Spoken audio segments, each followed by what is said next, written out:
लड़का था वह काफ़ी गरीब था। उसके पास न तो कुछ खाने को था और न ही रहने को घर था। वह अपने दोस्त के घर रहा करता था। उसने एक छोटी सी कंपनी में पेंटिंग का काम शुरू कर दिया। धीरे धीरे उसके पास काफ़ी पैसे भी हो गए। बाद में वह काफ़ी धनी भी हो गया, लेकिन अभी भी उसके अंदर कुछ कमी का एहसास होता था। जब वह छोटा था तभी उसके माता पिता इस दुनिया से चले गए थे। उसने कभी प्रेम को नहीं जाना था। एक दिन जब वह अपने किसी काम से बाहर गया था तो उसे एक लड़की दिखी जो कि काफ़ी अच्छी और काफ़ी सुंदर थी। उसको देखते ही लड़के को उसी लड़की से प्रेम हो गया। वह काफ़ी देर तक उस लड़की को देखता रहा। कुछ देर बाद वह लड़की वहाँ से चली गई। कुछ दिनों तक यह लड़का उस लड़की को खोजता रहा, लेकिन वह लड़की न मिली। लेकिन नियति ने उस लड़के से इस लड़के को मिला ही दिया। वह लड़की इस लड़के के घर काम की तलाश में आई थी। लड़के ने लड़की को तुरंत घर के काम के लिए रख लिया। जब वह लड़की इस लड़के से मिलने आई थी तो उस समय इस लड़के ने कुछ शब्द भी साफ से नहीं बोल पा रहा था, जिससे लड़की को लगा कि यह लड़का गूंगा है।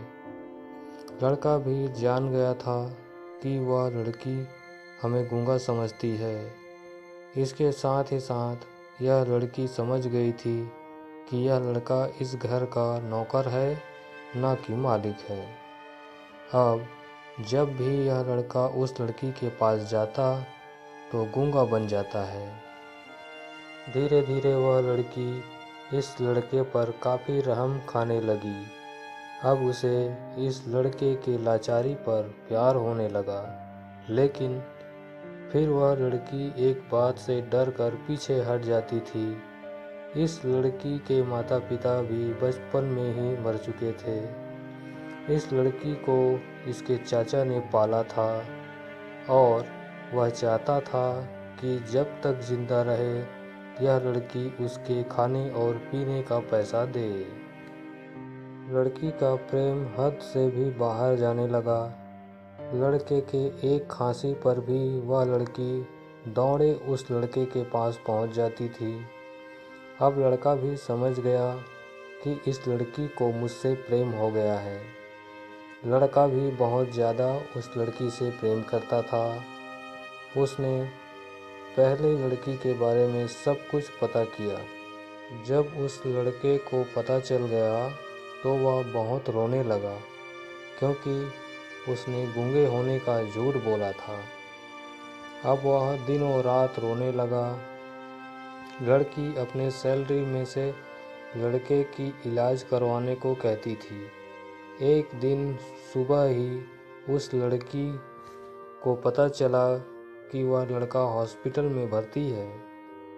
वह दौड़ते हुए जब हॉस्पिटल में पहुंची तो उसने देखा कि लड़का बेड पर बेहोश पड़ा है।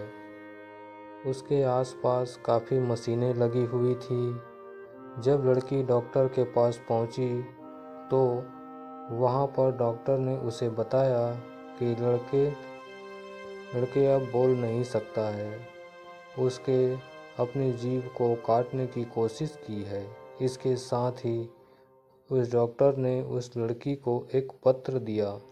उस पत्र में लिखा था, मैं एक काफ़ी धनी लड़का हूँ। जिस घर में तुम काम करती हो उस घर का मालिक मैं ही हूँ, लेकिन इसके साथ ही मैंने तुमसे एक बहुत बड़ा झूठ बोला है कि मैं एक गूंगा हूँ।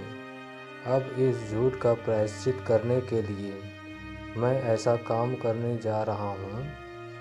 इसके साथ ही तुम मेरे घर से, मेरे मैनेजर से पैसों को लेकर अपने चाचा को दे देना और एक नई ज़िंदगी की शुरुआत करना। अगर हो सके तो मुझे माफ़ कर देना। तुम्हारा दोषी। इस पत्र को पढ़ने के बाद उस लड़की के आँख आंसू से भर आए। वह दौड़ते हुए मंदिर में गई। उसने भगवान के सामने कसम खाया कि जब तक वह लड़का बोलने नहीं लगता है तब तक वह कुछ नहीं खाएगी, भले ही वह मर क्यों ना जाए। इधर डॉक्टर भी उस लड़के की इलाज कर रहे थे। ईश्वर ने दोनों के मन की बात कबूल कर लिए और अब लड़का बोलने लगा, लेकिन वह अपनी याददाश्त को खो गया। अब उसे कुछ भी नहीं याद था। अब इसके बाद लड़की ने उसके याददाश्त के लिए काफ़ी कुछ किया, लेकिन याददाश्त न आ सका। दोस्तों, अगर प्रेम की नींव को झूठ पर रखा जाए तो वह गिर ही जाता है। तो दोस्तों, आपको ये लव स्टोरी कैसी लगी मुझे कमेंट करके ज़रूर बताएं। और आप हमारे चैनल पे नए हैं तो हमारे चैनल स्टोरी एमएस को लाइक करें और सब्सक्राइब ज़रूर करें। अपना कीमती समय देने के लिए आपका दिल से धन्यवाद।